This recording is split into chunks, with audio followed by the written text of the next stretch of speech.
It is narrated that 70,000 people of the Ummah of Hazrat Dawood, peace be upon him, used to live at the place called Aqaba, situated near the ocean in the village of Ela.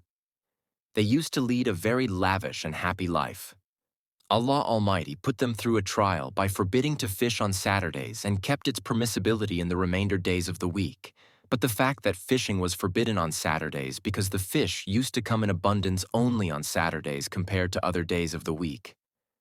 The devil misled them and advised them to dig a few streams from the ocean, turning their ends into ponds. And when the fish enter into the pond on Saturdays, then close their exit without having to fish that day, and by doing this they can catch them the next day. They liked the manipulative strategy without thinking that if the fish are trapped by closing their exit in Saturdays, then it is actually a form of hunting which was made forbidden for them. The Jews were split into 3 groups that day.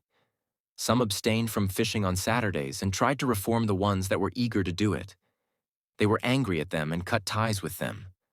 Some remained silent deliberately, despite knowing and acknowledging that it was an evil idea, and they even tried to stop the first group from preaching to them, to abstain from fishing by saying, "Why are you advising a nation which is about to be perished by Allah's wrath or punishment?"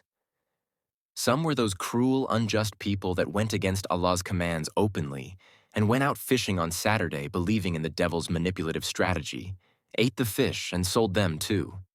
When the disobedient went for fishing after being stooped, then the people that tried to stop them said, "We will not have any relationship with these transgressors."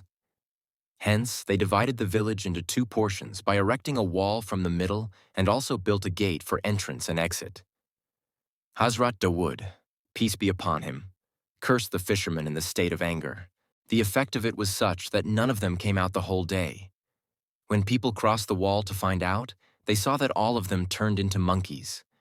When they opened the gate and entered the premises, they found out that they still recognized their relatives' faces and came closer and sniffed their clothes and immensely cried. But people did not recognize the ones that were turned into monkeys. The number of those who were turned into monkeys was 12,000. They lived for 3 days and were not able to eat or drink anything during that time, and died in this state of hunger and thirst. The group that stopped them from fishing was saved, and according to authentic narrations, the ones that remained silent and considered it bad were also saved from Allah's punishment.